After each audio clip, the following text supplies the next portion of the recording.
Hello, I'm Paul. Paul. And I'm Alison. Alison. Well, welcome to our Marriage Marathon vlog number 8. And this week we are talking about hitting the wall.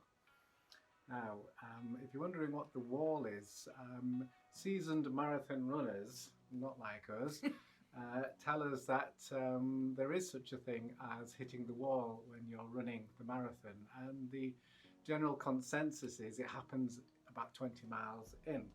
We've not got that far yet, but we do think we may have experienced something like the wall, don't we, Alison? So just tell us a little bit. We were out doing our 18-mile run the other day, so we're running our 18-mile run this morning, and we're just passing some very pleasant pigs.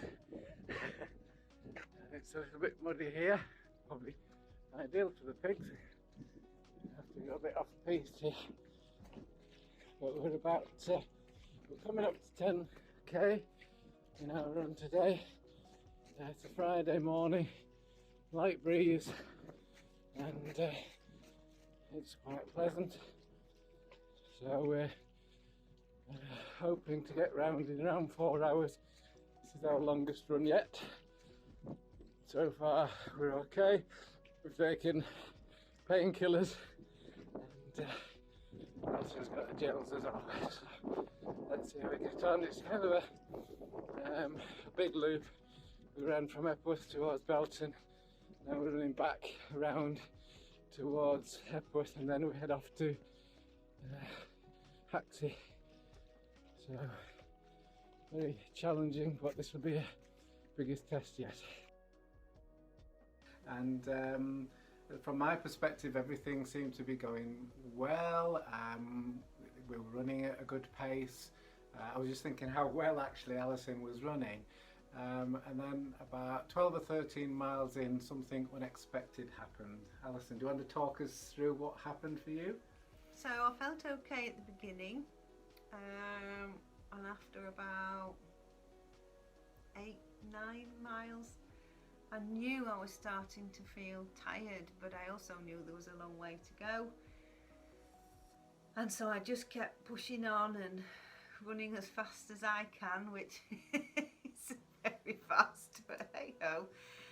And just kept going, running on.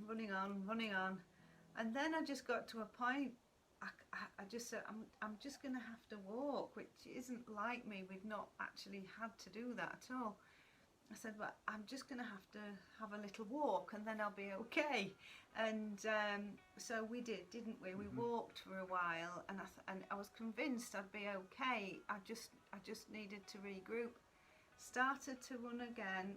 Few steps in, just still nothing happening really. And bizarrely, I could walk quite quickly. But as soon as it came to getting back into that running motion, there was just nothing there. So the rest of the way home, it was run a bit, walk a bit, run a bit, walk a bit. And it just wasn't what I was expecting either. And it was unexpected, and particularly because you'd done the 16-mile run, and we'd done that without walking at all. Alison's always the wise one that kind of brings us back to let's just reflect on what's going on here. So we have done that, and we've taken some advice, and particularly about how we can maybe be better prepared for that in future, and make sure that we don't run out of energy. So it was an interesting experience, and one in which I realised I'd been in denial about how much I was actually struggling, and couldn't really admit that to myself or you. It wasn't just about the mental strength, was it? It was actually just energy levels were depleted. And, there was nothing in the tank, and it didn't matter how much I tried to overcome it. No. It wasn't happening. No, and being honest, my immediate reaction was, this is a disaster. We've bitten off more than we can chew here. But Alison is always the one who stops and reflects and think about what's really happening here. So we've done that, and we started to think carefully about how we can try to make sure that that doesn't happen again, or at least guard more against it. And there's basically two pieces of advice that we've taken on board. One actually from our son-in-law Johnny. Thanks, Johnny. Thanks, Johnny. Who suggested that maybe there's something about recovery here. And when we've thought about this, we thought, of course, you know, we're running further than we've ever run, 16, 18 miles. Normally, if we did that once, we'd be taking the rest of the year off. But actually, what we're doing is attempting to run again a few days later. So we've thought, Johnny's right, we need to take more time to recover. And also we've read more about nutrition, protein, carbohydrates, and all of those things help to keep your body prepared and topped up, really, when you're running. So those are the things that we've taken on board, and I feel a little bit better knowing that we've got those real helpful pieces of advice behind us. I think also we've taken some positives, haven't we? And you were the first one to point this out again about, well, actually, on a positive note, our knees held up, our joints were good. That wasn't the problem on this occasion, and that's been something that we have been more worried about. So the stretching seems to be helping. And I was also quite surprised actually that we still got back, even with the running and walking, we still got back within the kind of maximum time that I had set. I'd said maybe 4 to 4 hours 15. We got back in just over 4 hours, even with the running and walking. So on reflection, there are some positives. But yeah, hitting the wall, Alison. I guess there are some parallels with relationships in terms of the whole hitting the wall thing. Oh, absolutely. I think that happens quite frequently in relationships, and that could look like just one too many hurtful rows or arguments, slinging insults at each other. It could be an affair, or just deeply unhappy in a relationship that's gone on a long time. And sometimes people react in one or both two ways. One, like me, this denial. So some couples are actually in denial at how difficult the relationship is. So it could be really unhealthy, toxic even, but a denial or a minimizing about how bad it is for them.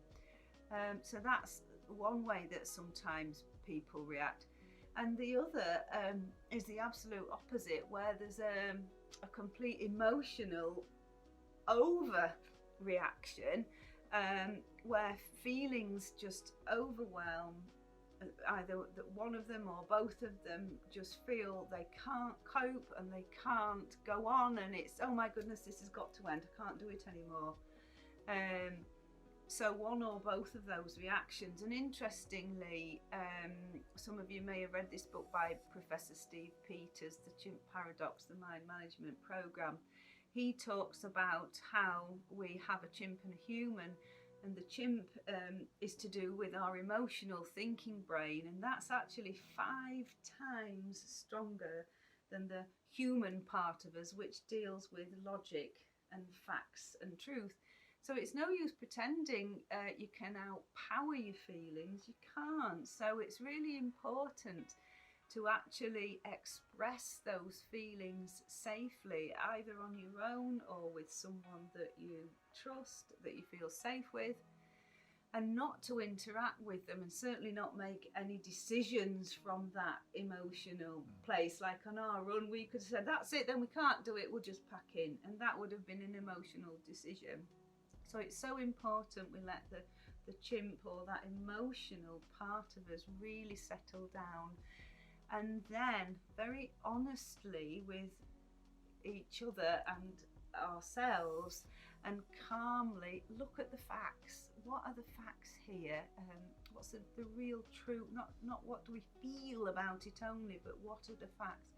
What do we need to look at? What conversations need to be had? And it might mean actually getting some space is the next best thing. Getting some space for a few days, a few weeks even, if things are really that bad, so you can think things through. Or setting boundaries on safe topics of conversation, and getting help from a professional couples therapist. But yeah, not letting the feelings overpower, and certainly not making emotional decisions. And so just like us on our run, where there we are out in the countryside, it all going belly up, and all sorts of emotions flying about, and but it wasn't actually until we got back home and we could calmly and honestly look at the situation. Similarly with relationships, there needs to be that ability to not let the chimp make the decisions, and rather let the human do that decision making process. Thank you, Alison. So remember, don't make big decisions out of the chimp. Chimp's okay, but when we've got to make really big decisions, it's better to be wise like Yoda. What do you think, Yoda? Nothing. Size is not everything. Very helpful, Yoda. And on that note, I think we'd better end this one. See See you you all next next time.